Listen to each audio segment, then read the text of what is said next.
Sí. Muy buenos días, nosotros vamos a hablar el día de hoy acerca de los impuestos. Como podrán notar, nuestra compañera Abigail no se encuentra el día de hoy por motivos personales. No quiero ahondar mucho en el tema. Y si mi compañero Moisés no tiene nada más que agregar, pues iniciamos con la explicación. Adelante, Max. Ok. Adelante, bro. Bueno, para entender los impuestos, primero hay que definir qué es un impuesto. El artículo segundo de nuestro Código Fiscal de la Federación nos dice: las contribuciones se clasifican en impuestos, aportaciones de seguridad social, contribuciones de mejora y derechos, las que se definen de la siguiente manera. Para efectos prácticos, solamente nos vamos a fijar en la fracción primera, las demás no nos interesan. Impuestos son las contribuciones establecidas en la ley que deben pagar las personas físicas y morales que se encuentran en situación jurídica o de hecho prevista en la misma ley y que sean distintas a las señaladas en las fracciones 2, 3 y 4 de ese mismo artículo.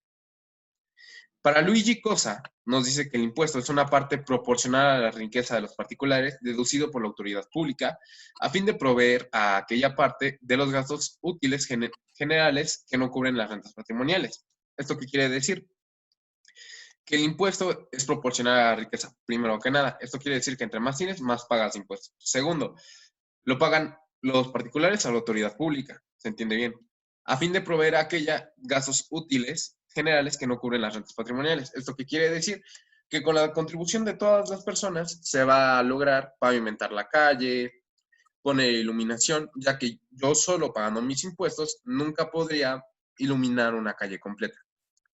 La definición de la RAE nos dice: tributo exigido sin contraprestación en virtud de la capacidad económica puesta de manifiesto por el contribuyente como consecuencia de determinados hechos o actos negociados jurídicos previstos en el hecho imponible delimitado por la ley.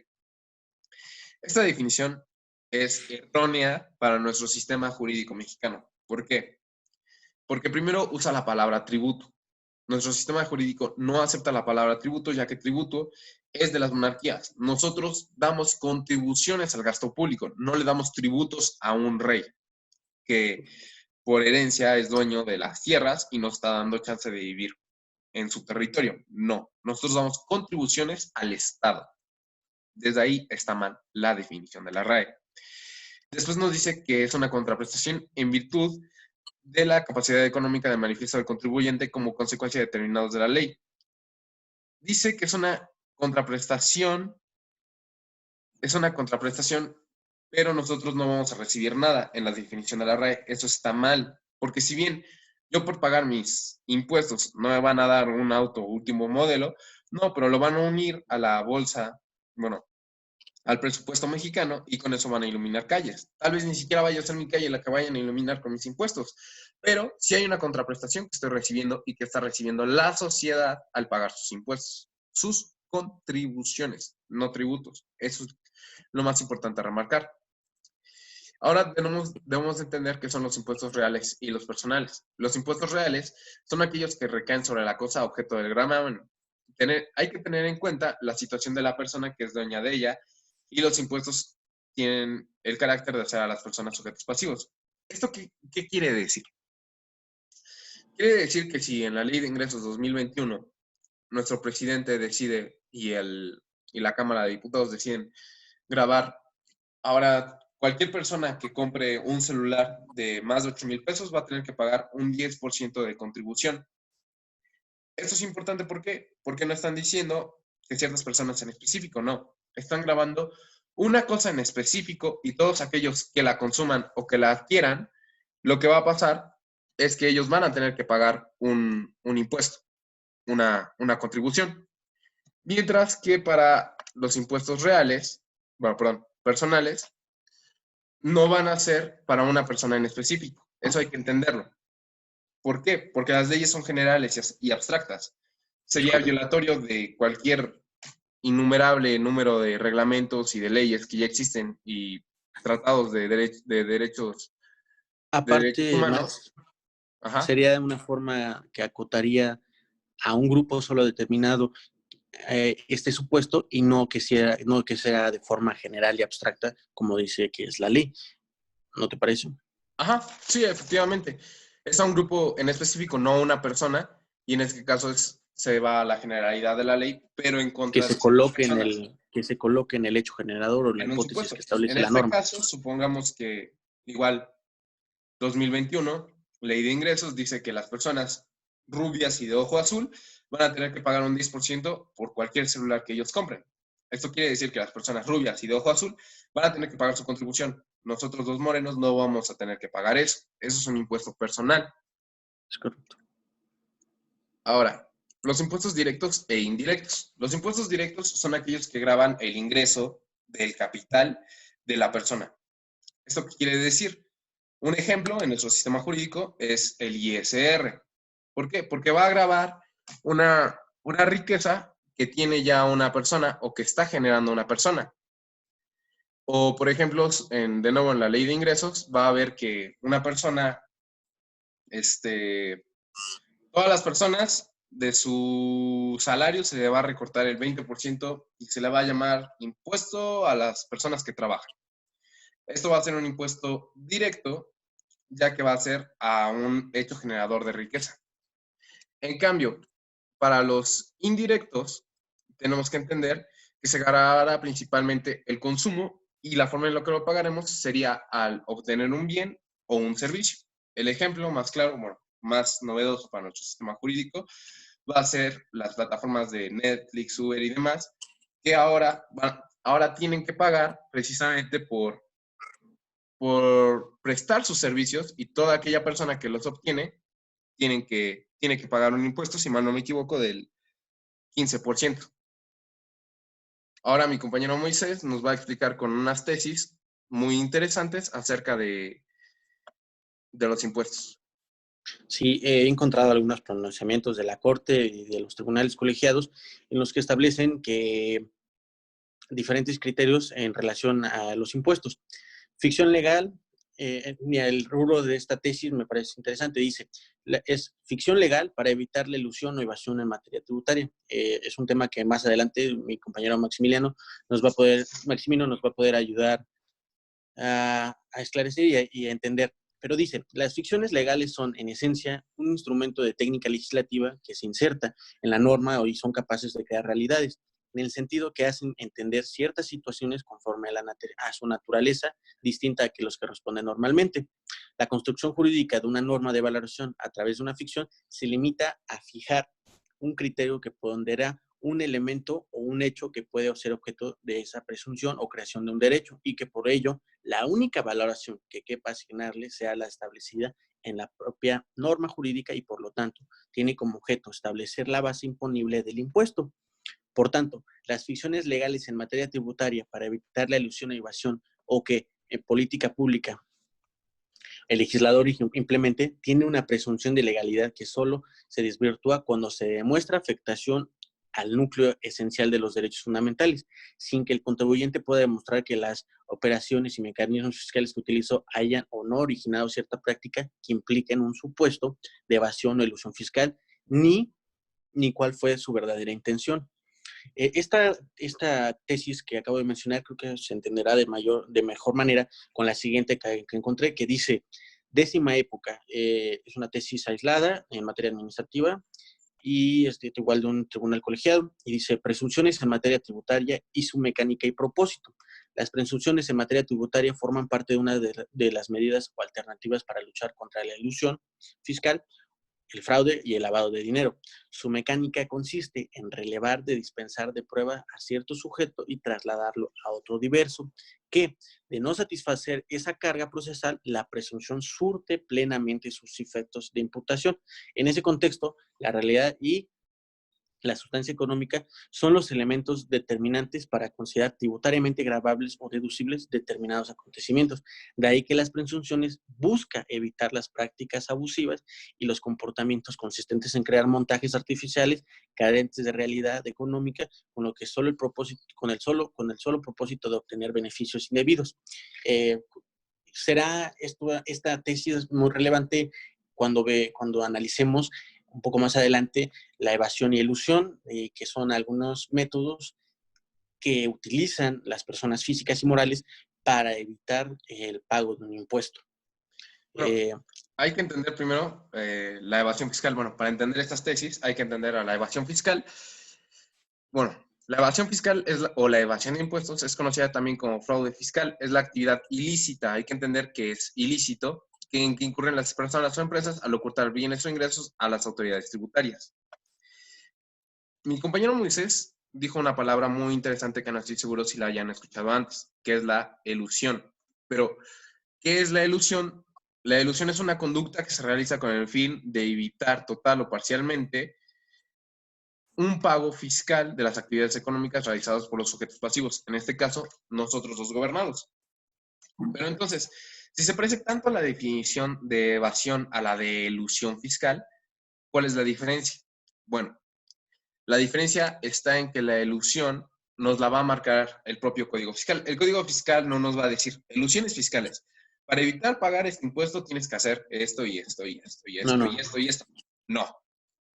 Para hacer una ilusión, nosotros vamos a encontrar las lagunas o las pequeñas excesiones, como lo vimos en el video anterior, que nos permita la ley fiscal para pagar menos o de plano no pagar algún impuesto. En cambio, la evasión siempre va a ser ilícita y nunca va a estar regulada en un sistema jurídico. Simplemente nos va a decir que no se debe y mediante artimañas, los particulares, el sujeto pasivo, va a manipular sus ingresos para pagar menos. Es correcto.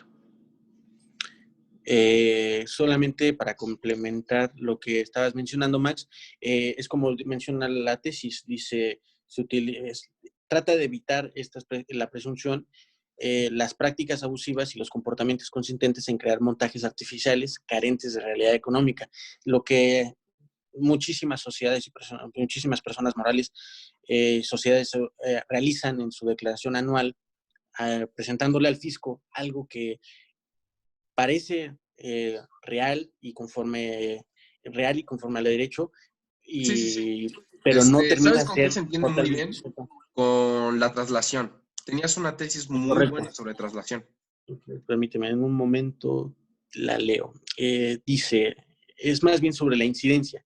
Es Ajá, sí, una, efectivamente. es Bueno, una, en la es incidencia una, viene la traslación, que es correcto, dice, son las partes de los impuestos. Bueno, unas de las tantas, uno porque de hay los que entender puntos, o las que la evasión repercusiones. también es una consecuencia del impuesto debido a que la gente no quiere pagar impuestos. Correcto. Dice, es una jurisprudencia de la novena época de la primera sala y dice, incidencia de los impuestos, su concepto y valoración jurídica y económica. La incidencia, como mencionabas, como un fenómeno del mismo impuesto, es de tipo económico, causada por el proceso de traslación de los impuestos, conforme el cual, desde el punto de vista económico y financiero, no jurídico, se identifica a quién pagará materialmente y soportará el impacto del tributo. Dicho fenómeno se presenta mediante el aumento en los casos de costo y de operación del contribuyente, quien por ese conducto pretende trasladar la carga del impuesto a los consumidores como parte del precio. Sin embargo, esta situación no siempre se presenta para advertirla. Por eso es que en uno de los ejemplos que platicábamos mencionabas el del gansito o el que podía observar en los sistemas jurídicos anglosajones, en el que de forma muy concreta se presenta el valor que tiene un producto, una mercancía que establece el distribuidor y por otra parte, separada el impuesto que deberá pagar que traslada que traslada el mismo distribuidor al consumidor que pagará el impuesto por ese producto. Sí, en este caso del gansito, cuando menos en México, supongamos que el IVA es del 2%, yo cuando compre un gansito no me van a decir que vale 10 pesos, me van a decir que vale 12 pesos. En el caso de un sistema anglosajón, me van a decir que vale $1 más impuestos. Es correcto. Este ejemplo de la traslación es muy importante en la evasión, porque como estabas diciendo, una empresa va a fingir que trasladó el impuesto a otras empresas para evitar pagar, bueno, para aterrizar el ejemplo que se estaba dando. Es correcto. Pero para comprender dicho fenómeno económico es necesario tener presentes los significados de diversos conceptos, como es los que mencionabas, la percusión, traslación, incidencia, impacto fiscal, Que son las como tal. consecuencias de los impuestos. Ajá, exacto.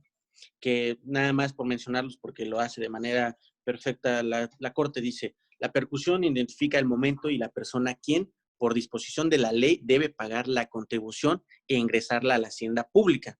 O sea, identifica al contribuyente de derecho. La percusión es el punto donde la ley impone la exacción, La traslación del impuesto es el fenómeno por el cual un contribuyente de derecho percutido por el impuesto se hace reembolsar o recupera indirectamente la carga fiscal que le produjo la percusión del impuesto, lo que hace adicionando voluntariamente el precio de la venta del producto o servicio la carga de la contribución. La incidencia, también llamada repercusión, se presenta cuando el impuesto llega a un tercero que por las características de la ley ya no puede trasladarlo a otro fenómeno que se caracteriza por el hecho de que el sujeto incidido debe considerar el traslado del impuesto que retuvo como parte integrante del precio de bien o servicio adquirido. Es lugar donde se descansa el impuesto desde un punto de vista económico. Sí, es importante remarcar que esas son las consecuencias del impuesto y que esta tesis nos remarca bien cuáles son y nos explica en nuestro sistema jurídico cómo funcionan.